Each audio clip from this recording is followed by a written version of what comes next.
What is up, you guys? So in today's video, just gonna be going over how to get your picky ball python that went off food to eat again. So stay tuned.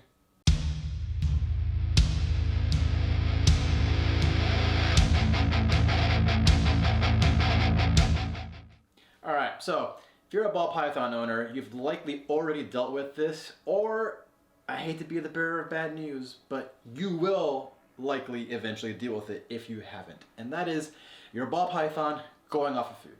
Now, there's multiple reasons why it happens. There's multiple solutions to get them back on food. I'm gonna go over both, but first I'm gonna go over the reasons why they go off of food, so that maybe you can check into it, look into it, fix your husbandry, etc., etc. And then I'll go over the reason or the ways you can fix and get them back onto food.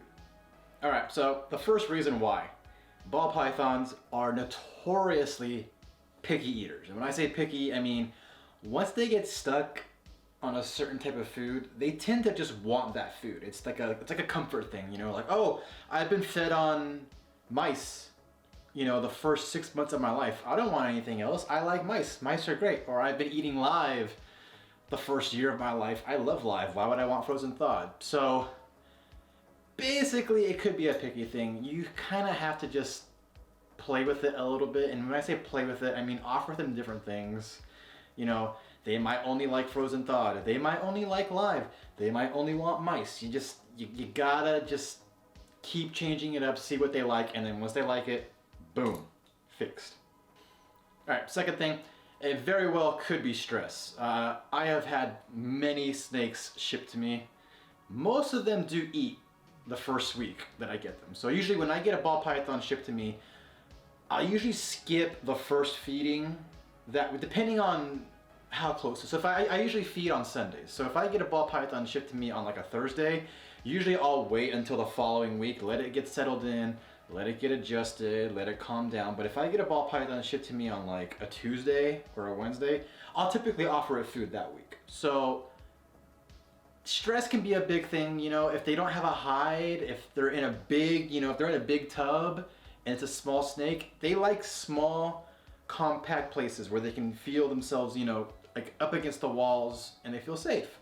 So, you know, that could be part of it too. It could be your humidity. Maybe your humidity is too low. Maybe it's too high. It could be the temperatures. You know, you might not have the right temps. It might be too cold in there. They don't want to eat. It might be too hot in there. They don't want to eat. Always check your temps. Always use a thermometer. Please have a temp gun. These are like two important things I beg of every keeper. If you're just getting into ball pythons, use a temp gun and use a thermostat. Please, that is crucial to your snake safety. All right, so third thing, habit. These things are creatures of habit. They're one of those creatures that once they get in a mode, that's it. Most of my snakes are on frozen thawed. They will eat live if I do not have frozen thawed available and I have to get live, they will typically eat live. But the ones that I have that only eat live, they will not eat frozen thawed. They are in that habit, they're in that mode. They want live rats, that's all they're gonna eat. They don't even like, I can dangle a frozen thawed rat in front of them for as long as I want. I can do pre-kill, I can put it in hot water and warm it up. They want nothing to do with it. They want the real thing. So habit, creatures of habit. All right, so now for the fixes. How to get your ball python back on food.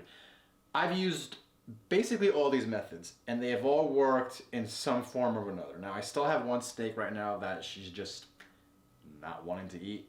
I just did one of my methods, so I'm hoping tomorrow when I offer food, she will take it. We will see.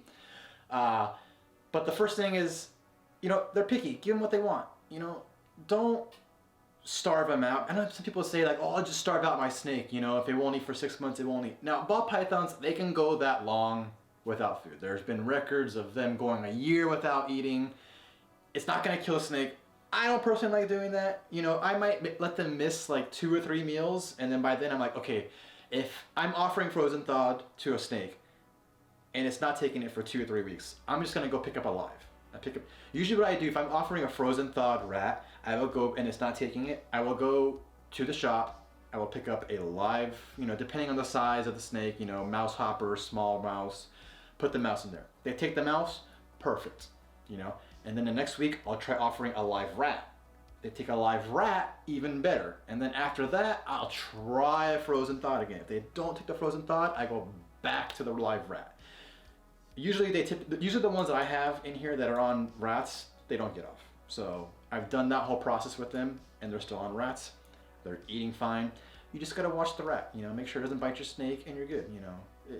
It's not the worst thing in the world if your snake has to eat live prey. It's what they do in the wild, you know. Circle of life. And so, we are all connected in the great circle of life. All right, fix number 2. They like small, compact, dark places. You know, people are always like, well, why do you keep them in tubs? Isn't that cruel? That's awful. They need enrichment. Like, listen, I'm not knocking anyone that wants to keep their ball python in a tank with branches and green and, you know, all the whole shebang, but they live in termite mounds. People don't typically see them out in the open. They're ambush predators. So they sit in these termite mounds, or they go in these cold, like small, dark places where they're confined, wait for a rat to come across, nail it, eat it, poop, shed, go to the next termite mound. That's what they like. That's what they do. Keep your ball python in a small space. Give it hides, you know. Make sure the humidity is right. Make sure the temps are right. Those are the things you can do to make sure they are comfortable. You know, if you're not comfortable, you're not going to want to eat. You know, if I'm stressed out, the last thing I'm thinking about is food. I mean, I'm always thinking about food, but I'm not going to want to think about food when I'm stressed out. Let's be real. But yeah, hides, you know, move them from tub to tub, change your substrate, you know. The other thing you can do too is monitor, you know, when was the last time they shed? If they shed, clean the entire tub out. It's like giving them a whole new environment. So, you know, those are the few things you can do husbandry-wise that might trigger that food response again. All right, so this next one kind of piggyback off the first two a little bit, you know, the habit thing. They're creatures of habit, you know, they get into a mode, that's what they want to do. So don't, like I said in the first tip, don't just constantly try to shove a frozen thawed rat into their face. Like, eat this frozen thawed rat, eat this frozen thawed rat. They're gonna get into this habit of, I don't wanna do it, I don't wanna do it. And then you're just gonna prolong it, and then they're really not gonna wanna eat a frozen thawed, you know. It's like being a kid and your parents, you know, trying to shove Brussels sprouts down your face and you don't want to eat it. Eventually you're going to learn to hate Brussels sprouts. I mean, I didn't like them until I was an adult, but I also never got them forced on me. So that's neither here or there. Let's not talk about that. But yeah, don't force the food on them. You know, even like to get on that topic, force feeding or assist feeding, I've personally never done it. They've all found a way to kind of get back on food, whether it's, you know, changing the tub that triggered it, whether it's offering live prey or changing to a mouse. They've all worked. I have not had to go down that road. I personally think you should probably only assist feed like a hatchling or a small snake. You probably don't have to assist feed a larger snake. You know, they can withstand going on a hunger strike. They do it for reasons, and they survive. You know, if they want to eat, they're gonna eat. Trust me. And the last thing, and this is the one thing I just tried. Actually, I've tried it with 2 snakes. It worked with one. It worked perfectly. So, season. Snakes typically, you know, they go into a breeding mode season, and they'll, you know, males and females, I believe, will both go off of food to breed. So what you could do, you know, depending on the size of the snake, I think to a certain extent, I'm not saying, you know, you should be breeding your snakes at 900 grams, but I had a girl go off of food at like 1,050 grams. She just went off food for like 3 months. And I was like, okay, well, everything I tried moving bins, I tried cleaning the substrate, I tried putting a hide, I tried, you know, everything. It didn't work. I tried offering live, frozen, didn't work. But he was like, hey, just pair her, put a boy in there, it might trigger the feeding response. He thinks, oh, you know, it's breeding season, I need to eat to bulk up to get ready to lay eggs. Totally worked. I put the male in there, they never locked, but I put the male in there for about a day.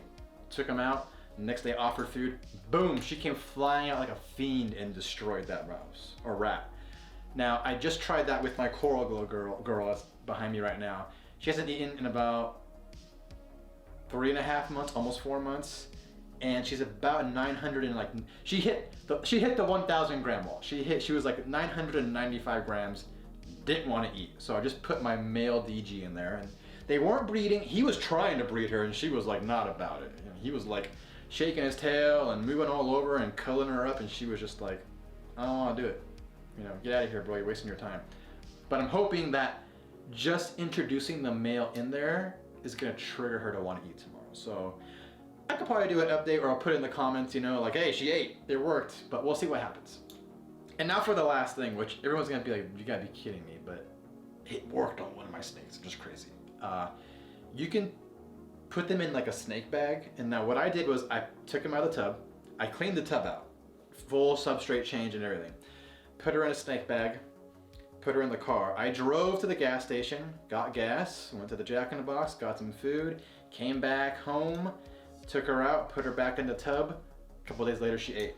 There's something, and it has been said, and people talk about it all the time, there's something about taking the snake out, putting it in the bag, driving it around a little bit, bringing it back. It triggers something. That worked. I've only done it once, so it's 1 for 1, but you know, I haven't tried it. That's gonna be my next step with the girl that's not eating right now. If the pairing thing didn't work, I'm gonna try the car thing, and we'll see. You know, it's kind of like, you know, your baby won't fall asleep. You put it in the car seat, drive around the block, baby goes to sleep. You know, could be the same process. Who knows?